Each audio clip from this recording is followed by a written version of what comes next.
Bonjour ou bonsoir, tout dépend à quelle heure vous écoutez ce podcast de l'Odigimédia. Notre chroniqueur invité, Gabriel Bannon, partage son avis et ses réflexions dans un article qu'il a intitulé « La tiers-mondialisation de la France ». Alors écoutons-le dans ce podcast. L'auteur démarre son article ainsi. Les 30 glorieuses sont derrière nous depuis presque 50 ans. Les années 1970 furent celles de la crise, attribuées par nombre d'analystes au retour à une économie et à des relations monétaires internationales dérégularisées et instables, et à la remise en cause du système de protection sociale élaboré en 1945. La période 1984 à 2017 a vu, en France, la consécration du libéralisme, y compris par la gauche socialiste, en même temps qu'une succession de réformes visant à sauver la sécurité sociale, à coups de rabotage, de diminution des remboursements de prestations et de plans d'austérité.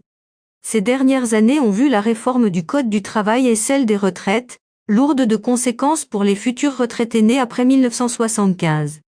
Ainsi disparaissent les derniers morceaux de cet État-providence, que les dirigeants politiques affirment vouloir sauver. Cependant, la majorité de la population ne se résigne pas à cette triste évolution. Le système de protection sociale est irrémédiablement déficitaire. On s'efforce de croire qu'avec la fin de la crise sanitaire et une bonne relance de l'économie, les problèmes du jour auront leur solution, et que non seulement la France regagnera le chemin de l'emploi, mais aussi que le système de protection sociale retrouvera son équilibre.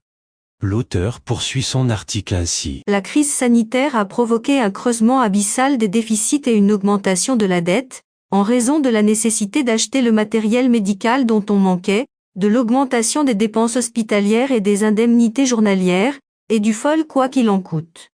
Les chèques de l'État aux citoyens se multiplient, chèques carburant, chèques bois, chèques inflation, etc.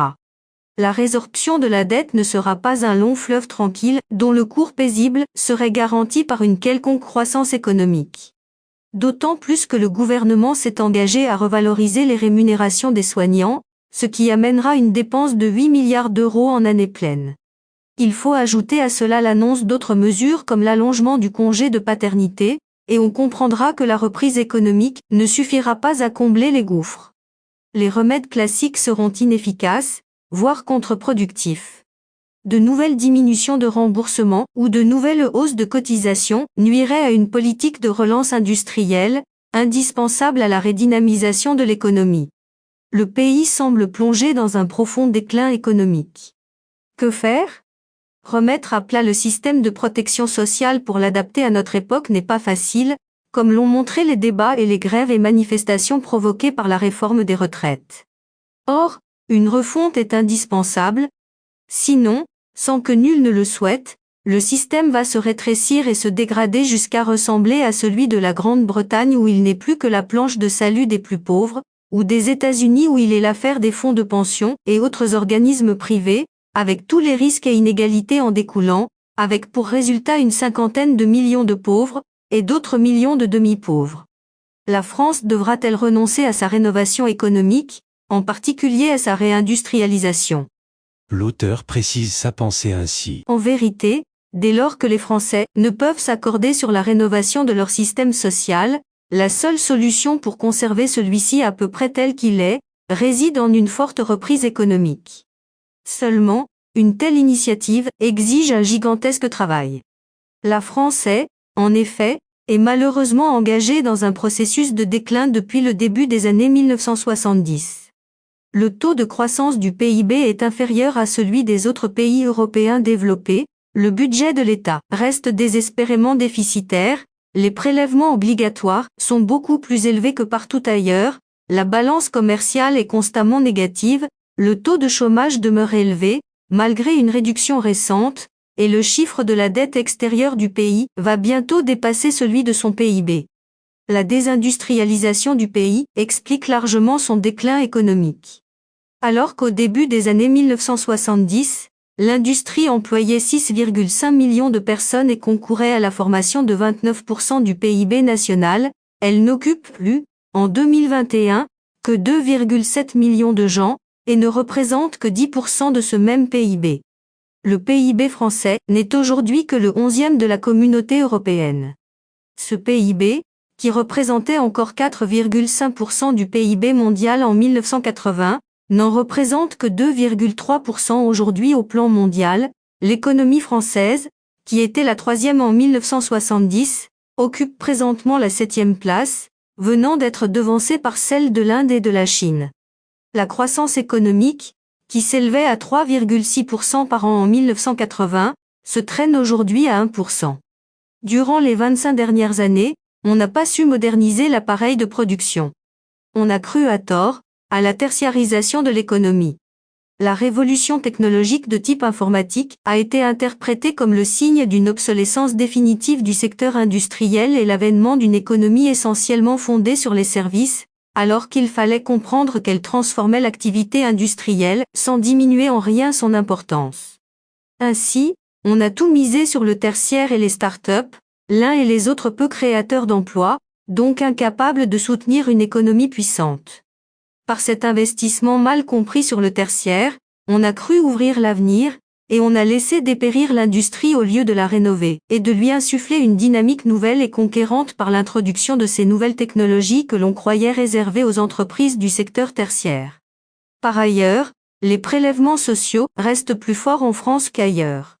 Le décrochage de l'industrie française dans le monde s'est traduit par une baisse dramatique de compétitivité des entreprises et l'abandon de fait, aux grandes sociétés étrangères, des biens de consommation et de services dont le pays avait besoin. La France est devenue ainsi un pays économiquement déclinant, sous-équipé et dépendant de l'étranger. On a complètement perdu de vue que seule une industrie forte pouvait assurer à un pays une véritable puissance et une indépendance vis-à-vis de l'étranger, surtout en France dont le système de protection exige le maintien de prélèvements sociaux plus élevés qu'ailleurs. Il faut réaliser que les dépenses sociales représentent 32% du PIB, contre 20% en moyenne pour les autres pays de l'Organisation de coopération et de développement économique. C'est d'une industrie moderne, parce que modernisée, dont la France a besoin pour redevenir une puissance économique, et non d'une guéguerre aux milliardaires. Pour pallier le chômage et le déficit du système de protection sociale, on a continuellement, depuis près d'un demi-siècle, accru les prélèvements sociaux et compté sur des impôts tels que la contribution sociale généralisée et la contribution pour le remboursement de la dette sociale pour combler les déficits. L'industrie française est l'une des moins modernes de l'Organisation de coopération et de développement économique. Les entreprises sont les moins robotisées de cet espace économique, et l'investissement dans les nouvelles technologies y est plus faible que partout ailleurs. L'auteur mentionne ainsi. Des obstacles subsistent au retour à la compétitivité de l'économie française. Le pays aura beaucoup de mal à rattraper son retard sur les pays étrangers, qu'il s'agisse des plus compétitifs de ses voisins européens, Allemagne, Grande-Bretagne, que des États-Unis, du Canada, de la Chine ou du Japon. Deux obstacles se présenteront face à une éventuelle politique de rénovation économique. En premier lieu, un obstacle de nature à la fois politique, idéologique et historique. La France n'est pas la terre d'élection de l'industrie. Son développement industriel, s'il s'est fait grâce à de grands capitaines d'industrie, n'a pu être mené à bien qu'avec le concours de l'État et sous sa direction, et dans un contexte de révolution économique qui stimulait les entrepreneurs. Elle déterminait le pouvoir à enclencher une politique volontariste visant à adapter le pays à cette dernière, afin de devenir une grande puissance moderne. Ce fut le cas sous le Second Empire, dans les 40 premières années de la Troisième République, et pendant les 10 ou 13 premières années de la Cinquième République. Il s'agissait alors de prendre le train en marche et de ne pas manquer la nécessaire adaptation à un monde nouveau en gestation. Aujourd'hui, ce volontarisme de l'État n'existe guère. Il s'agit de rattraper le temps perdu, de corriger des erreurs de choix stratégiques, et de revenir sur la conception de la protection sociale. Quel défi pour les dirigeants politiques! On n'en voit aucun, ni aucun prétendant à leur succession, capable de le relever et de faire consensus autour de lui. La classe politique française est profondément divisée sur les solutions à apporter aux problèmes économiques et sociaux. Pourtant, rien ne peut se faire sans unité nationale, surtout lorsqu'il s'agit de relever un tel formidable défi. L'époque ne se prête guère à cette entreprise.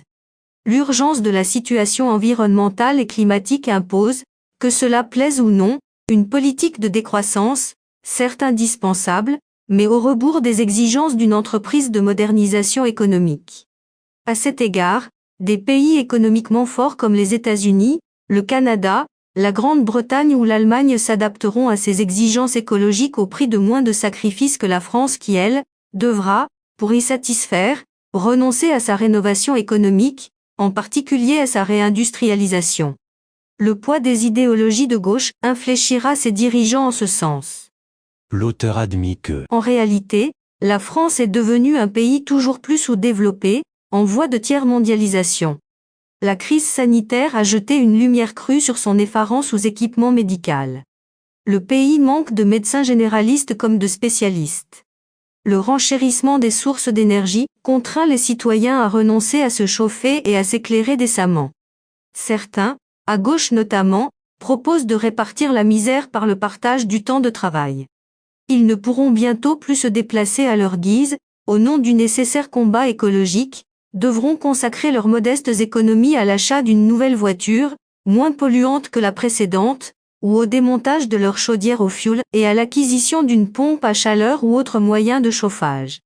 Bientôt, ils devront n'utiliser leur véhicule qu'un jour sur 2 ou 3, et préférer le covoiturage.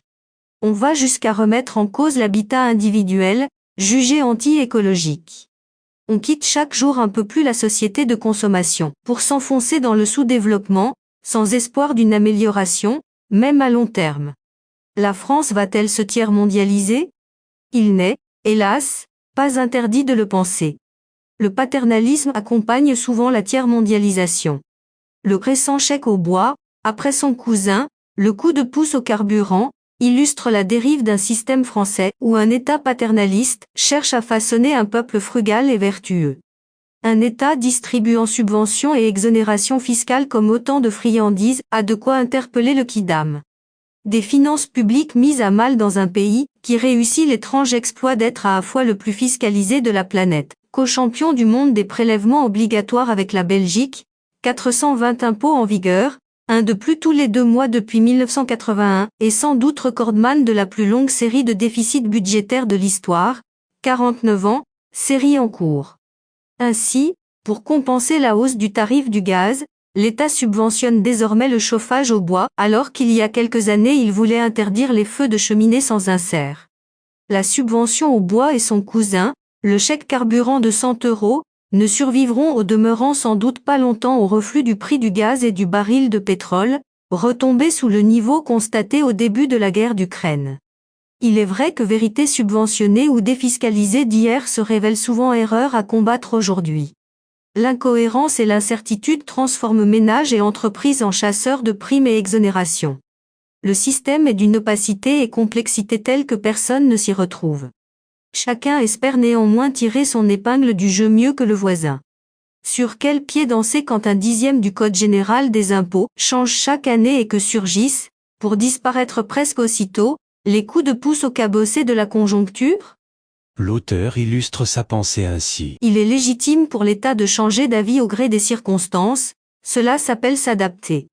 Mais, parallèlement, ce système, riche en folie listé par l'essayiste Jean-Marc Daniel I, se révèle injuste et dangereusement paternaliste. Il regorge de 2 poids 2 mesures arbitraires. Une faveur particulière est généralement une injustice générale. Pourquoi aider les ménages se chauffant au bois et pas à l'électricité ? Par ailleurs, nombre de professions, dont les journalistes, bénéficient de réductions fiscales dont la légitimité ne saute plus aux yeux aujourd'hui. Il en est de même de certaines exonérations de charges sociales, sous divers prétextes d'aménagement du territoire et de soutien à des métiers pénibles, ou en tension, dont on découvre l'existence en aidant quelques proches excentriques voulant se mettre à son compte. L'État se mêle aussi de subventionner les réparations d'appareils électroménagers. Pourquoi pas un chèque pour la rénovation de meubles ou le reprisage de pantalons ? Les réductions d'impôts pour petits travaux de jardinage ou entretien du logement bénéficient à des ménages pouvant souvent se les payer et soutiennent l'activité d'artisans gagnant généralement bien leur vie. Quant à la raison légitime pour laquelle les rénovations de fenêtres en bois ou aluminium bénéficiaient jadis de déductions fiscales, mais pas de celles en PVC, cela fera partie des mystères que l'on n'arrive pas à élucider ici-bas. L'auteur conclut son article ainsi. Le paternalisme saute aux yeux dans nombre de subventions et défiscalisations, suivant un fantasme constructiviste d'élus et hauts fonctionnaires attachés à corriger l'humanité par diverses incitations ou pénalités. À rebours de la Déclaration des droits de l'homme, qui prévoit que l'impôt serve seulement à financer les charges communes, il s'agit d'orienter les comportements et façonner des vertus, de l'hygiène à l'empreinte carbone. Par exemple, taxer le tabac pour dissuader de fumer, tout en prétendant que les lourdes charges pesant sur les salaires ne dissuadent pas l'embauche. La France est-elle toujours cartésienne? Pas sûr. Des aides incitent à pratiquer le covoiturage ou à réparer son vélo, car c'est sain, le vélo. À quand le remboursement du dentifrice au nom de la lutte contre les caries? Rédigé par Gabriel Bannon, élu par l'intelligence artificielle de l'Odigimédia. Merci d'avoir écouté ce podcast de l'Odigimédia, ce bouquet de supports numériques, portail, magazine mensuel connecté, web radio et web TV. N'oubliez pas de télécharger notre application l'Odigi mobile sur Play Store et de vous abonner à notre chaîne YouTube l'Odigi TV.